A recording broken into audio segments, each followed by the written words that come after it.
Ready to travel back in time and downgrade your Ubuntu 18.4 installation back to 16.4? It's a tricky process, so buckle up. First and foremost, back up everything. I can't stress this enough. Copy your important documents, photos, videos, and configurations to an external hard drive or cloud storage. This is your safety net if anything goes wrong.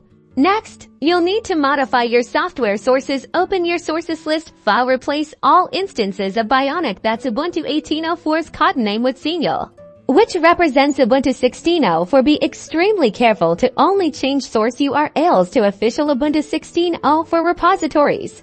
Now, open your terminal. You'll need to run sudo apt update followed by a sudo apt Dist-Upgrade. Be prepared for a considerable number of packages to be downgraded, removed, or newly installed. This can take a while, so be patient.